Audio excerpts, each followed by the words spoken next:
sebelum terserang daunnya seperti ini. Setelah terserang daunnya seperti ini. Jika ada tanda-tanda seperti ini, segera lakukan pengobatan. Ini pohon-pohon ini terserang oleh hama serangga, yaitu. Assalamualaikum warahmatullahi wabarakatuh. Selamat datang di channel Mantri of Grapes, mantrinya anggur. Baik bolo anggur semuanya, pada episode kali ini kita akan sharing atau berbagi pengalaman yang mungkin hal ini dialami oleh bolo anggur. Jadi bolo anggur mungkin yang pernah mengalami atau yang sedang mengalami itu pernah daun anggur yang kita rawat yang awalnya itu daunnya lebar-lebar dan juga bagus, tiba-tiba daunnya itu mengecil atau mengkerut. Nah, itu apa penyebabnya dan juga bagaimanakah cara penanganannya? Oke, langsung saja kita balik kameranya. Kebetulan di tempat saya ini ada yang mengalami penyakit ini. Langsung kita balik kameranya. Oke bolo, jadi ini adalah tanaman anggur kita yang terserang oleh hama tersebut. Ini bisa dilihat awalnya pertumbuhan daunnya ini bagus. Daunnya bagus, lalu kemudian di sini daunnya itu mengkerut atau mengecil. Bentar, nah ini daunnya mengecil dan ini bisa dilihat batangnya ini juga terserang dan bawah daunnya ini ada bercak-bercak hitam. Kita bisa lihat yang lain ini sebelum terserang daunnya seperti ini. Setelah terserang daunnya seperti ini. Nah, ini mungkin bolo anggur pernah mengalaminya. Ini seperti ini. Kemudian ini juga sebelum terserang daunnya bagus, sehat, lalu mulai terserang dan daunnya mengecil, kecil. Nah, ini persis seperti ini.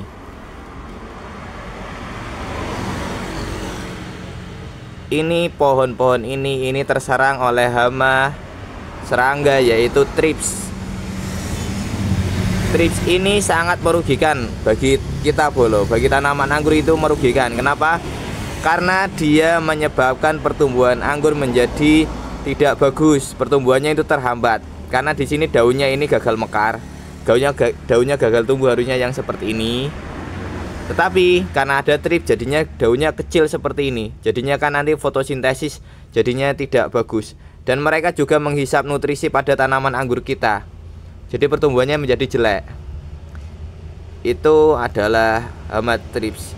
Selain itu, selain berefek kepada daun, ketika bolo anggur mungkin pernah mengalami ketika melakukan pemangkasan, lalu tunas yang tumbuh itu berbelok sendiri, nekuk atau menggulung benar-benar menggulung seperti ini. Ini seperti ini, menggulung seperti ini. Itu disebabkan karena thrips juga bolo. Jadi thrips itu bersembunyi di tunas, di mata tunas mereka bersembunyi di sana, dan mereka sangat suka tunas muda seperti ini. Jadi yang diserang itu tunas-tunas muda. Thrips itu menyerang tunas yang muda. Alhasil daunnya menjadi seperti ini.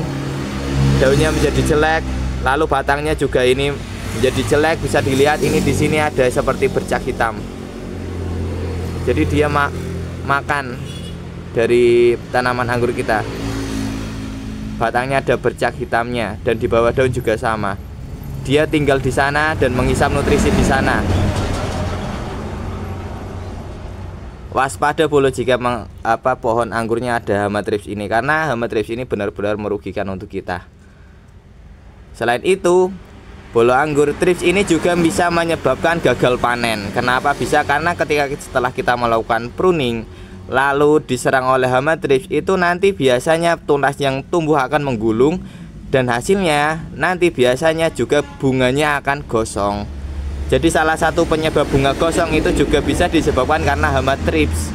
Jadi thrips ini menyerap nutrisi, pertumbuhannya jadinya tidak jelek dan menyebabkan bunga menjadi gosong, alhasil nanti gagal panen. Jadi thrips ini benar-benar hama yang merugikan bolo bagi kita.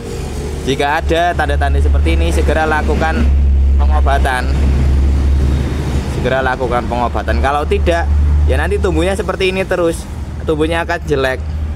Jadi segera lakukan pengobatan. Padahal di sini tunanya sedang aktif-aktifnya ini. Tunanya sedang aktif, pertumbuhannya juga sedang bagus. Tapi karena diserang hama trip, jadinya daunnya seperti ini, jelek sekali. Apa yang dilakukan tidak usah dipotes. Ini tidak usah dipotong, tidak apa-apa. Kita lakukan penyemprotan dengan insektisida. Insektisida apa yang kita gunakan? Oke, langsung kita bahas. Oke, bola anggur. Jadi insektisida yang kita gunakan itu ini dengan bahan aktifnya abamectin, bisa dilihat. Nah, itu. Bola anggur bisa menggunakan insektisida dengan bahan aktif abamectin. Ini bisa mengatasi trips, kutu, daun, dan lain sebagainya. Saya kebetulan menggunakan Demolis. Bisa menggunakan insektisida lainnya yang berbahan sama, yaitu abamectin, seperti Abasel. Kemudian saya juga sering menggunakan Sidamex dan lain sebagainya. Yang penting bahan aktifnya itu adalah abamectin. Di toko pertanian ada banyak sekali insektisida dengan bahan aktif abamectin seperti ini, bolo. Nah, ini nanti akan kita encerkan dengan air dan akan kita spray, lakukan penyemprotan. Untuk penyemprotan bebas, bolo, bisa pagi, siang, sore itu bebas. Tapi ya paling enak pagi atau tidak sore. Kalau siang biasanya panas, tapi kebetulan saya mau menyemprotnya siang karena waktunya saya yang ada siang. Ya udah saya semprot itu siang, tidak masalah asal sesuai dengan dosis. Untuk dosisnya lihat di kemasan, bolo. Terkadang beda merek, beda dosis. Tetapi umumnya dosis yang digunakan itu adalah 0,5 sampai 1 mili per liter. 0,5 sampai 1 mili per liter. Jadi kita hanya butuh sangat sedikit. Sangat sedikit, 1 cc, 1 mili atau setengah mili. Jadi antara setengah, dosis terendah setengah mili, atau 1 mili dosis paling tinggi per liter. Silakan bola anggur bandingkan sendiri. Misal butuhnya 20 liter, berarti ya butuhnya 20 mili. Kalau saya butuhnya hanya 1 liter saja. Ini airnya 1 liter doang, ini bolo, 1 liter. Dan kita akan menggunakan ini sebanyak 1 mili.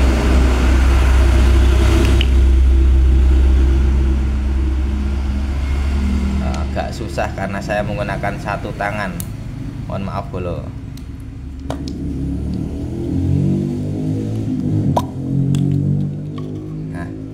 Kita akan gunakan spet untuk menakar ini. Tidak banyak, hanya 1 mili saja. Nah, bisa dilihat, bolo, ini 1 mili. Langsung kita masukkan ke sini.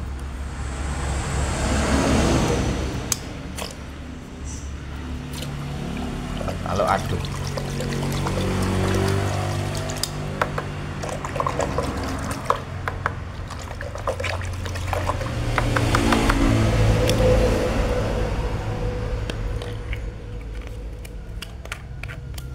Setelah itu kita spray.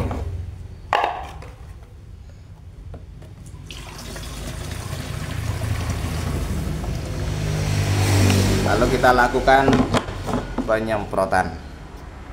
Oke, kita aktifkan dulu mesinnya. Nah, mesinnya sudah aktif, baru kita lakukan penyemprotan, bolo.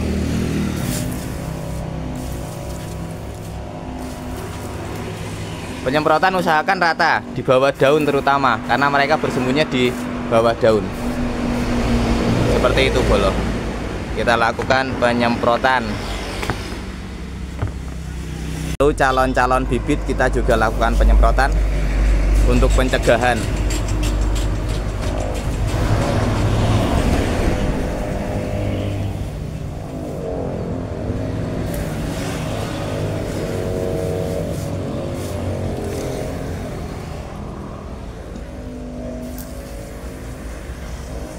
Lakukan penyemprotan untuk pencegahan. 1 cc per 1 liter itu sudah sangat cukup. Oke sekalian, ini adalah pembibitan di tempat kita, Mantri Anggur. Jadi bibit yang kita gunakan itu mayoritas sambung pucuk. Ada yang sambung sisip seperti ini, tapi mayoritas paling banyak itu sambung pucuk. Sambung pucuk itu bagus, tetapi kekurangannya dia butuh waktu yang sangat lama. Tapi untuk kualitas ya jangan ditanya bolo, kualitasnya bagus. Jadi ditumbuhkan, stoknya kita tumbuhkan. Ini langsung kena sinar matahari bolo. Stoknya kita tumbuhkan. Setelah tumbuh kurang lebih 30-60 cm, baru kita lakukan grafting, penyambungan seperti ini bolo. Kita lakukan grafting seperti itu bolo. Setelah selesai kita lakukan grafting, lalu kita tumbuhkan. Jadinya seperti ini. Nah, ini contoh bibit di tempat kita. Dan ini sangat kuat bolo, akar sudah sangat kuat ini. Digoyang-goyang udah, udah saya siap tanam ini. Digoyang-goyang udah sangat kuat. Seperti itu bolo. Anggurnya, bibitnya sehat-sehat, daunnya sehat-sehat, pucuknya aktif-aktif, dan akarnya sudah dijamin kuat seperti ini. Ini sambung pucuknya seperti ini bolo. Akar udah jangan ditanya. Kalau sambung pucuk itu walaupun kecil, kita ambil contoh seperti ini. Ini masih kurang lebih dari sambungan, kurang lebih baru 1 jengkal. Akar udah kuat. Beda ketika sambung sisip, baru 1 jengkal itu belum kuat seperti ini. Ini baru kita sambung di sini, grafting di sini. Ini tumbuh. Ini kita angkat seperti ini, kita goyang-goyangkan seperti ini. Wah, ini udah kuat ini bolo. Seperti itu. Oke, saya rasa itu saja untuk konten singkat kali ini.